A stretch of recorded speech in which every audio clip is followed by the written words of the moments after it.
आगे चलकर तुम मेरे पोते का अच्छा ख्याल रखोगी, है ना? मैं तो एक बदनसीब बूढ़ी औरत हूँ। मेरे तीनों पोते ही अपंग हैं। एक गूंगा, एक अंधा और एक लंगड़ा है।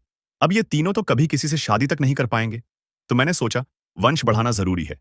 मैंने सीधे 3 कॉलेज की लड़कियों को बंधक बना लिया और तीनों के लिए 3 पत्नियाँ कैद करवा लीं। सुंदर लड़की की शादी बदसूरत आदमी से। बदला ही सही, बराबरी तो हुई ना? एक दिन मैं नाव लेकर समंदर में घूम रही थी और अचानक कुछ कॉलेज की लड़की टूर पर दिखी। उन तीनों खूबसूरत लड़कियों को देखकर मुझे विचार आया, ये तीनों मेरे पोतों की बहुएं बनेगी। मेरे तीनों पोतों के लिए एक-एक मैंने उन्हें थोड़ा गुमराह किया। बताया कुछ शांत और सुनसान टापू के बारे में, जहां टूर करने वाले नहीं पहुंचते। वे पांचों मेरे बताए रास्ते पर चल दिए और इसी बहाने मैं उन्हें अपने घर के पास उतार आई। मैंने जाने का नाटक किया और फिर चुपके से सब तैयारियां करने लगी। वे तो खुशी-खुशी बारबेक्यू खा रहे थे और शराब पी रहे थे। किसी को खतरे का अंदाजा तक नहीं था। रात में एक मर्द बाहर गया तो मैंने उसे चुपचाप मार डाला। ये मूर्ख कॉलेज के लड़ डच के एक-एक कर गायब हो रहे थे। फिर भी उन्होंने जरा भी सतर्कता नहीं दिखाई। एक और लड़का अकेले बाहर आने की हिम्मत कर रहा था। मैंने उसे जरा भी माफ नहीं किया और सीधे एक बार से उसे उसके दोस्त के पास भेज दिया। लड़के की मरने से पहले निकली चीख ने आखिरकार उन तीनों लड़कियों को खतरे का एहसास कर दिया। इस बार उन्होंने समझदारी दिखाई और वह ग्रुप बनाकर अपने गायब दोस्त को खोजने निकली। पर मैंने पहले से ही सब कुछ तैयार रखा था। मैंने अपने पोते को मुखौटा पहनाया और उसे आगे भेज दिया। लड़कियां उसे देखकर डर से भागने लगी, पर मैंने पहले ही वहां जाल बिछा रखा था। पोते की पीछा करते ही वे सब जाल में गिर पड़ी। मेरे पोते ने सीधे जाल में एक बेहोशी का गोल फेंका। इस तरह बिना किसी परेशानी के मुझे आसानी से मेरी 3 पोतों की बहुएं मिल गईं। जब वे होश में आईं और अपनी हालत देखी तो उन्होंने मदद के लिए चिल्लाना शुरू किया। कहती कि उन्हें छोड़ दो, पर उनमें से एक थोड़ी समझदार निकली। उसने दीवार पर रखी टोपियां देखकर मेरी पहचान लगा ली। जब उन्होंने जाना कि इन्हें मैंने ही बंधक बनाया है, तो वे गुस्से में मुझे बुरा भला कहने लगीं और मुझे उन्हें छोड़ने को कहने लगीं। रोना तो ठीक है, बस तुम तीनों खुशी-खुशी मेरे पोतों से शादी कर लो और एक मोटा सा बच्चा भी दे दो। मैं न सिर्फ तुम्हें आजाद कर दूंगी, बल्कि तुम्हें अच्छा खाना-पीना और कपड़े भी दूंगी। सब आराम से मिल जाएगा। पर उन्होंने मेरी चेतावनी पर बिल्कुल ध्यान नहीं दिया, बल्कि मुझे कानूनी दांव-पेच से डरने लगी। बहुत भोले हो तुम लोग। मैंने उन्हें बताया कि यह खुला समंदर है। ये आइलैंड नक्शे में भी नहीं मिलता। यहाँ मेरी मर्जी चलती है। तभी उन्हें समझ आया कि वे कितनी मुश्किल में फंसे हैं। पर वे फिर भी हार मानने को तैयार नहीं थे और हर तरीका आजमाने लगे बचने के लिए। मुझे पता था उन्हें प्यार से मनाने के बजाय उन्हें पूरी तरह तोड़ना होगा। इसलिए मैंने उन्हें एक अंधेरे कमरे में बंद कर दिया और खाना-पीना भी नहीं दिया। भूख ही किसी की हिम्मत तोड़ने का सबसे असरदार हथियार है।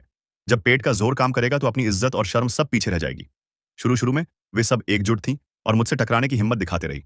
पर जब भी मैं उनके लिए कुछ लाई, मैंने जानबूझकर केवल 2 हिस्सों में दिया ताकि उनके बीच दरार डाल सकूं। मैं जानती थी इंसानी स्वभाव मुश्किल में टिक नहीं पाता। और ठीक वैसे ही थोड़े ही दिन में एक लड़की हार मान गई। जैसे ही एक ने हार मान लिया, मुझे पता था बाकी 2 भी जल्दी मान जाएंगे। मैंने उसे कमरे से बाहर निकाला और वहां मेरा पोता पहले से ही बैठा हुआ था। कमरे से आती चीखें सुनकर मेरा दिल खुश हो गया। वंश आगे बढ़ने की उम्मीद फिर से जिंदा हुई। उसे इनाम में मैंने भरपेट खाना दिया और वह बिना शर्माए जैसे तैसे खाने लगी। उसमें पहले वाला अहंकार बिल्कुल नहीं था। उसे आज्ञाकारी बनाए रखने के लिए मैंने उसे डांटना जरूरी समझा। मैं बस उसे यह बताना चाहती थी कि खाना तभी मिलेगा जब वह आज्ञा मानेगी। और जब वह लौटने लगी तो मैंने उसे कुछ बंस भी दिए। ये मेरी अगली चाल थी, इंसानियत की परीक्षा, ताकि उनके आपसी में दरार पड़े। वो एक तो भरपेट खा गई, पर उसकी 2 सहेलियां अभी भी भूखी थीं। मैं बस यह देखना चाहती थी कि क्या वह अपने बंस बांटेगी। दोनों सहेलियां पगला चुकी थीं। उनकी आंखें उस बंस पर ही टिक गईं। जैसा मैंने सोचा था वैसा ही हुआ। वो इस परीक्षा में ज्यादा देर टिक नहीं पाईं। जिस लड़की ने अपना शरीर देकर वो बन लिए थे, भला वो किसी और को कैसे दे देती। बस कुछ बनों से ही मैंने उनकी बहन जैसी मोहब्बत को पूरी तरह तोड़ डाला। मैं बस उन्हें यह समझाना चाहती थी कि यहां इज्जत की कोई कीमत नहीं। भूख के आगे सब झुक जाते हैं। थोड़े ही समय में दूसरी लड़की भी टूटने लगी। कई दिनों की भूख ने उसके पेट में दर्द कर दिया था। मैंने उसे कहा, मैं तेरे लिए जड़ी बूटी से दवा बना दूंगी, जिससे तू ठीक हो जाएगी। वो मुझे हैरानी से देखने लगी, जैसे उसे कोई फरिश्ता मिल गया हो। लेकिन मैंने कहा, दवा खाली पेट नहीं खाई जाती। तू जितना दर्द में है, मेरा पोता भी उतना ही बेचैन है, क्योंकि जिस दिन तू आई थी उसी दिन से वो तुझ पर दिल हार बैठा है। समझी मेरी बात? वो चुपचाप सिर हिलाने लगी और मुझे पता चल गया कि मेरा दांव काम कर गया। मैंने अपने दूसरे पोते को इशारे से कहा, तैयार रहो। फिर मैं उस लड़की को कमरे तक ले गई। पर मुझे क्या पता था कि ये लड़की चालाक है। बाहर से मासूम बनकर बोली, पहले दवा खा लूं, तब साथ सोऊंगी। मेरा भोला भाला पोता मान गया और दवा लेने चला गया। उधर लड़की मौके का फायदा उठाकर भागने का रास्ता ढूंढने लगी। तभी उसने एक ढीली खिड़की देखी, लेकिन वो समझदार थी। उसने तुरंत भागने की कोशिश नहीं की। खिड़की को वापस बंद कर दिया और जब वापस कमरे में लौटी तो बाकी दोनों लड़कियों को सारी बात बता दी। दूसरी लड़की ने भी अपना राज बताया। वो वाला जो मुंह ढककर आता है वो बोल नहीं पाता, लेकिन कल रात मैंने उसे कुछ कहते सुना था। उसने कहा था, मत हिलो। तो इसका मतलब है यहां सिर्फ 2 नहीं और लोग भी हैं। उनकी बात सही निकली। इस बार वाला पोता गूंगा था। अब उन्हें थोड़ी थोड़ी समझ आने लगी थी। वो जान गए थे कि वे किसके बीच फंसे हैं, और जब उन्हें भागने का रास्ता भी मिल गया तो उनका टूट चुका हौसला फिर से जाग गया। अब वो बाहर से चुप थे, पर अंदर ही अंदर भागने की योजना बना रहे थे। जब भी उन्हें खाने के बहाने बाहर निकाला जाता, वो आसपास का जायजा लेते रहते, और मुझे इन सब की भनक तक नहीं थी। एक दिन जब मैं घर पर नहीं थी, उन्होंने भागने का प्लान शुरू कर दिया। एक लड़की ने बीमार होने का नाटक किया ताकि मेरा गूंगा पोता उसे देखने आए। बाकी दो दरवाजे के पीछे छिप गईं।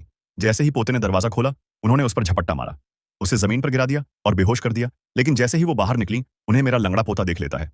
वो चिल्लाने लगा, और ऊपर से आती आवाजें सुनकर तीनों घबरा गईं। उन्होंने घबराहट में उस पर हमला कर दिया, मुंह दबाया ताकि वो चीख न सके, और फिर गुस्से में एक अलमारी गिरा दी, जिससे मेरा लंगड़ा पोता उसी के नीचे दब गया। उसी वक्त मेरा सबसे छोटा पोता भी ऊपर से नीचे आ गया। उसने आते ही एक लड़की को गोली मार दी, बाकी दो को कमरे में घेर लिया।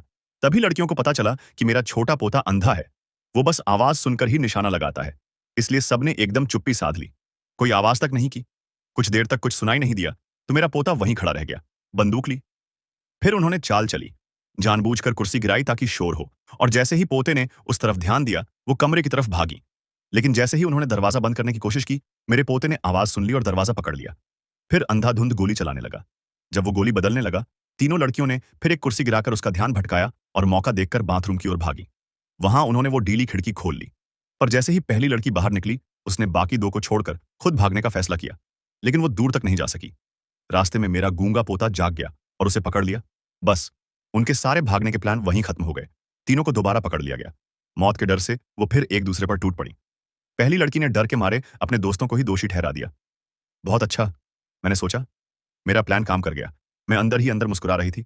असल में मैं उन्हें मारना ही नहीं चाहती थी। मेरा असली मकसद था तीनों को एक दूसरे का दुश्मन बना देना, क्योंकि अगर वो आपस में लड़ेगी तो कभी भाग नहीं पाएंगी। पर मैंने उन्हें कम आंका था। वो जल्दी ही मेरी चाल समझ गई, और बस ये समझते ही वो फिर से एक हो गई। तीनों ने मिलकर नया भागने का प्लान बनाया। उन्हें मालूम था कि अब मुझे उन पर शक कम कराना होगा, तो पहले मुझे भरोसे में लेना होगा। इसलिए उनका रवैया अचानक बदल गया। अब वो मीठे बोल बोलने लगी। उनकी बातें सुनकर मैं थोड़ा चौंक गई, पर कमरे से आती हलचल सुनकर दिल खुश हो गया। अब तो वाकई लग रहा था कि वंश आगे बढ़ेगा। बस फिर क्या था, हर दिन एक एक करके तीनों को खाने पर बुलाया जाने लगा। वे मेरे पोते के साथ जितने घुले मिले दिखते थे, मुझे उन पे उतना ही भरोसा होने लगा। पर मुझे बिल्कुल नहीं पता था कि उनकी हर मिठास सिर्फ उनके बनाए अगले प्लान का हिस्सा है। वे छिप छिप कर हथियार बना रहे थे, और तीनों मिलकर टीम अटैक की प्रैक्टिस भी कर रहे थे। लगातार खोजबीन में उन्हें एक निकास नाली भी मिल गई थी। पर जैसे ही वे सब कुछ प्लान करने लगे, एक लड़की प्रेग्नेंट निकली। मैं दरवाजे पर छिपकर सब सुन रही थी। खाने के समय मैं उसके नाड़ी देखकर पक्का कर लिया, हाँ, वह सचमुच गर्भवती थी। मैं बहुत खुश हुई और तुरंत देवी देवताओं के आगे अर्घ देकर माँ बच्चे की सलामती की दुआ मांगी। मुझे पता था कि जन्म होने पर वे यहाँ सदा के लिए रुक जाएंगे। उसके गर्भवती होते ही मैंने उसे बंद कमरे से निकालकर अपने अंधे पोते के साथ रहने दे दिया। पर यह गर्भवती लड़की भी चालाक निकली। उसने मेरे पोते से अस्पताल ले जाने की बात की, जिससे मेरा पोता नाराज हो गया। मेरी मना करने से मेरा पोता असंतुष्ट हो गया। खाने के समय मैंने उस चालाक लड़की को डांटा। शायद बच्चे की वजह से या किसी और कारण से मेरा पोता अचानक भड़क उठा। उस दिन सार्वजनिक तौर पर मुझ पर चिल्लाया और दवा का कटोरा तोड़ दिया। और उस चालाक लड़की ने चुपके से उस टूटे बर्तन के टुकड़ों में से एक तेज टुकड़ा उठाकर बिस्तर के नीचे छुपा लिया। रात को मुझे बुरा सपना आया। सपना था कि मेरा अंधा पोता किसी के बहकावे में आकर मेरी जान ले लेगा। डरकर जागने पर मुझे दिखा कि वही बर्तन का एक टुकड़ा गायब है। मैंने तुरंत उठकर बर्तन जोड़ने की कोशिश की। सच में एक टुकड़ा कम था। तभी मुझे समझ आया कि ये लड़कियां वफादार नहीं हैं। वे भेड़ नहीं, शिकारी हैं। मैंने तुरंत अपने पोतों के साथ उनकी कमरे की तलाशी ली, और सचमुच वहां कई छुपे हुए हथियार मिल गए। मैं उन्हें बांधने ही वाली थी कि उन्होंने समझ लिया कि अब मौका नहीं बचा। या तो अभी भागो या फिर सदा के लिए यहीं फंस जाओ। वे अचानक ही मेरे खिलाफ हो उठे और छिपाए हथियारों से मुझे खरोंच लगा दी। पर वे तीनों नाजुक लड़कियां मेरी पोतों के सामने टिक न सकीं और जल्द ही काबू में आ गईं। अब पकड़ी जाने पर गर्भवती लड़की ने सब कुछ दांव पर लगा दिया। उसने अपने पेट में पल रहे बच्चे का जिक्र करके मुझसे वादा करवा लिया कि मैं उसकी दो सहेलियों को जाने दूं। मैं अच्छी तरह जानती थी कि जैसे ही वे निकलेंगे, वे पुलिस को बुलाकर सारा पोल खोल देंगे। फिर मेरा सारा किया कराया खराब हो जाएगा। आखिरकार बच्चे की दहलीज और उसकी गारंटी पर मैंने उन्हें चाबियां दे दी और कहा कि वे नाव लेकर चले जाएं। पर जैसे ही उन्हें जाने दिया, मैंने तुरंत गर्भवती को बांध दिया और पोते को भेजा कि वे उन दोनों लड़कियों को पकड़कर वापस लाएं। रास्ते में गूंगा पोता जाल में फंस गया और दो लड़कियों ने उसे गिरा दिया। इन्होंने तो बंदूक भी छीन ली थी, पर उन्होंने नाव लेकर भागने की बजाय वापस आकर अपनी सहेली को बचाना सही समझा। वे चुपके से आंगन में लौटे, मेरे लंगड़े पोते पर अचानक हमला कर उसे बेहोश कर दिया और उसे बांध दिया। फिर बहाना बनाकर मुझको नीचे बुलाया, लेकिन जैसे ही मैं नीचे उतरी, उन्होंने मुझे काबू में कर लिया। मैंने बीच में मौका पाकर बंदूक झपट ली और उनके साथ धक्का मुक्की कर दी। पर चार हाथों के सामने मेरी दो मुट्ठियां टिक न सकीं और मुझे बेहोश कर दिया गया। ठीक उसी समय मेरा अंधा पोता बंदूक लेकर आ पहुंचा। वे मेरी तरफ ध्यान न देकर ऊपर जाकर अपनी सहेलियों को छुड़ा लाए। भागते समय मेरे अंधे पोते ने उन्हें फिर पकड़ लिया और झड़प शुरू हो गई। मेरे अंधे पोते ने पागलों की तरह कहीं भी गोलियां चलाना शुरू कर दिया और सारी गोलियां मुझे ही मार दी। वे अंधे पोते के आने का फायदा उठाकर बाहर भागे, नाली का ढक्कन खोलकर उसके रास्ते से गायब होने की कोशिश की। आखिर में मेरे अंधे पोते ने उनको पकड़ लिया।